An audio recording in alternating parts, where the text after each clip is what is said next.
Hello friends, welcome to my channel. ಎಲ್ಲರೂ ಹೇಗಿದ್ದೀರಾ? ಇವತ್ತು ಸಿಹಿ ಕುಂಬಳಕಾಯಿಂದ ಸಖತ್ತಾಗಿರೋ ಹಲ್ವಾ ಮಾಡ್ತಾ ಇದ್ದೀನಿ. ತುಂಬ ಈಸಿಯಾಗಿ ಈ ಹಲ್ವಾನ ಮಾಡ್ಬೋದು.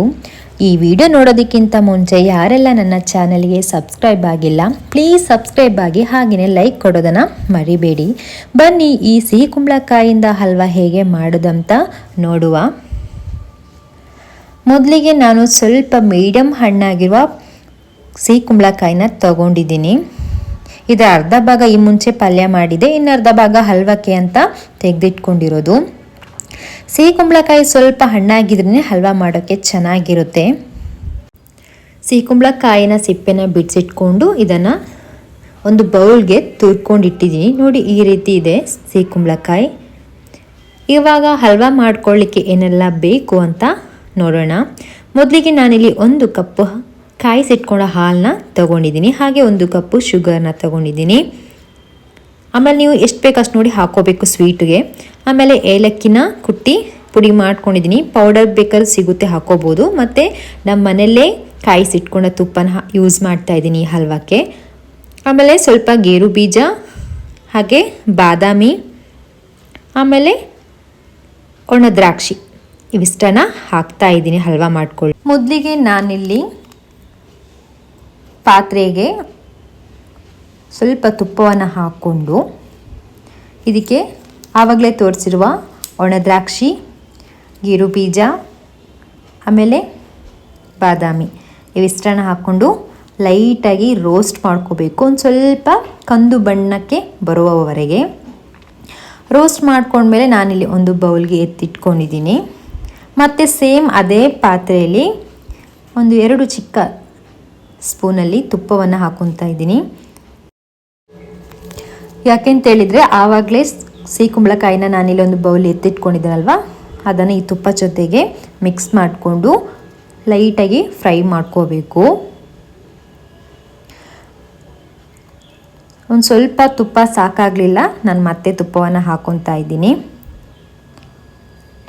ಹಾಗೆ ಸ್ವಲ್ಪ ನಿಧಾನಕ್ಕೆ ತಿರುಗಿಸ್ಕೋಬೇಕು. ಯಾಕೆಂತೇಳಿದ್ರೆ ಸಿಹಿ ಕುಂಬಳಕಾಯಿದು ಸ್ವಲ್ಪ ಸ್ಮೆಲ್ ಇರುತ್ತೆ, ಆ ಸ್ಮೆಲ್ಲು ಹೋಗುವವರೆಗೆ ನಾವು ಸ್ವಲ್ಪ ಆ ಕಡೆ ಈ ಕಡೆ ತಿರುಗಿಸ್ಕೋಬೇಕು.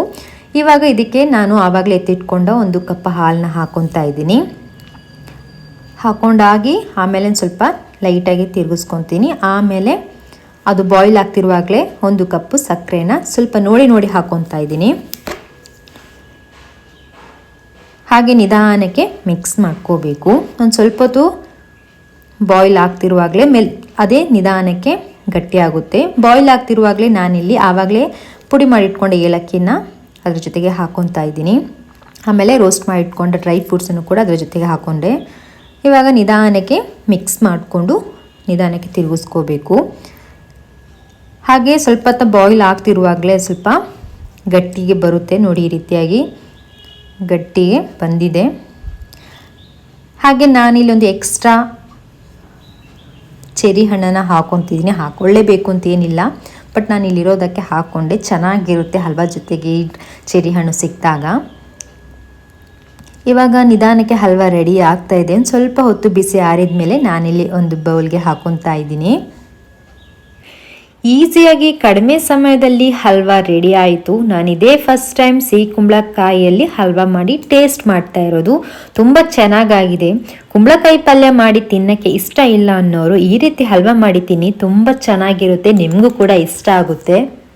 ಹಾಗೆಯೇ ಸಿಹಿ ಕುಂಬಳಕಾಯಿ ನಮ್ಮ ಆರೋಗ್ಯಕ್ಕೆ ತುಂಬಾ ಯೂಸ್ಫುಲ್ ಇದೆ. ನಾನು ಕೂಡ ಟೇಸ್ಟ್ ಮಾಡ್ತಾ ಇದ್ದೀನಿ, ನನಗೆ ತುಂಬಾ ಇಷ್ಟ ಆಗೋಯಿತು. ನೀವು ಒಂದ್ಸಲ ಟ್ರೈ ಮಾಡಿ. ಇದು ಸಿಹಿ ಕುಂಬಳಕಾಯಿದ ಹಲ್ವಾ ಅಂತ ಗೊತ್ತೇ ಆಗಲ್ಲ, ಮತ್ತೆ ತಿನ್ನಬೇಕು ಅಂತಲೇ ಅನಿಸುತ್ತೆ. ನಾನು ಮಾಡಿರುವ ಸಿಹಿ ಕುಂಬಳಕಾಯಿ ಹಲ್ವಾ ನಿಮಗೆ ಇಷ್ಟ ಆಗಿದೆ ಅಂತ ಅಂದ್ಕೊತೀನಿ. ಇಷ್ಟ ಆದಲ್ಲಿ ಪ್ಲೀಸ್ ಲೈಕ್ ಮಾಡಿ, ಸಬ್ಸ್ಕ್ರೈಬ್ ಆಗೋದನ್ನು ಮರಿಬೇಡಿ. ನಾನು ನೆಕ್ಸ್ಟ್ ವಿಡಿಯೋದಲ್ಲಿ ನೆಕ್ಸ್ಟ್ ರೆಸಿಪಿ ಜೊತೆಗೆ ನಿಮ್ಮನ್ನ ಭೇಟಿ ಆಗ್ತೀನಿ. ಓಕೆ ಫ್ರೆಂಡ್ಸ್, ಬಾಯ್.